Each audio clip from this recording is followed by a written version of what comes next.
Welcome to MyCounselor.Online. I'm Cassie, and this is My Counselor Says. My Counselor Says is where you submit a question, either for yourself or for a friend, and one of our incredible therapists takes their time and answers your personal question. If you want to submit a question, you can do so using our webpage and then look for the answer in an upcoming edition of our weekly e-newsletter. So let's go find out what My Counselor says.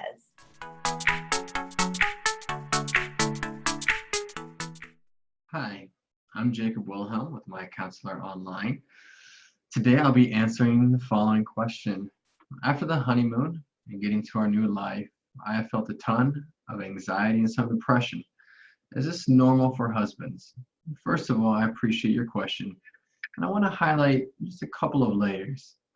Because planning a shower, a wedding shower, planning a wedding, a reception, and even the honeymoon, making up seating charts, finding the right cake, getting flowers, finding the right music. This takes a ton of time, a ton of planning, and a ton of energy. Emotions can vacillate from excitement to anxiety, fear, worry, joy, and so forth. After the wedding, excitement about the honeymoon can follow, and after the honeymoon, things can change. Experiencing anxiety and depression is not uncommon. And in fact, Dr. Jocelyn Charnas, who's a psychologist, she's been dubbed the wedding doctor, notes that almost everyone experiences some level of anxiety, worry, depression after the big day. Like any milestone we look forward to, a certain degree of difficult feelings, whether it's emptiness or loneliness or sadness, is not uncommon after the fact. So to understand this just a little bit further, let's take a look at the brain. Like we stated earlier, a lot goes into planning a wedding and the honeymoon. This can create several instances of experiencing happiness and excitement. But you see, brains crave goals and working towards goals and anticipating the goals being accomplished.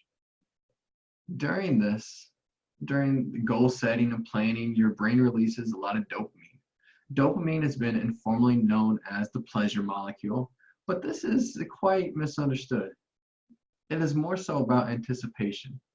In fact, couples therapist Elizabeth Sloan once said, "On the way to your wedding, you have many goals and milestones that your brain is flooded with dopamine. But sooner or later, after your wedding, you come back down to earth and have the rest of your life to deal with again." And lastly, there's another small little chemical that I want to highlight. And this is called phenylethylamine, or PEA for short. It's kind of a mouthful. But anthropologist Dr. Helen Fisher states that PEA helps produce dopamine, and this contributes to the on top of the world feeling that attraction brings. But on this top of the world feeling, it doesn't last forever. After a while, your brain gets accustomed to this, and this can feel at times disheartening. It feels like something must be wrong, like the relationship must be broken, or you're doing something wrong because you don't feel the same. But don't let this be disheartening, because as your brain gets accustomed, your brain also starts providing different set of neurochemicals to help deepen the relationship, like oxytocin or vasopressin. So to come back to your question, there's a lot of sciencey stuff, but coming back to your question, experiencing anxiety and depression is not uncommon. It doesn't automatically mean something is wrong with you or your relationship. It may just be the natural progression your body's going. But also, it might be good to talk to a professional to help figure it out. And in doing so, here are some things that might be worth considering. Consider, were you experiencing any anxiety or depression prior to getting engaged? Are there any patterns to the anxiety or depression? Do you have any racing thoughts? Or do you even have any thoughts running around your head? Any self-deprecating thoughts, such as, "I'm failing at this," or "I'm not going to be good at that"? Those are all things worth considering.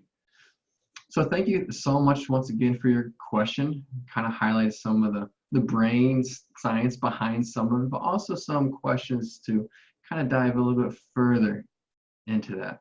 So once again, I'm Jacob Wilhelm with MyCounselor.Online. Thank you.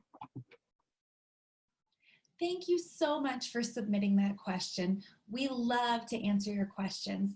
If you have a question for yourself or a friend, you can submit it using our webpage and then look for the answer in an upcoming edition of our weekly e-newsletter.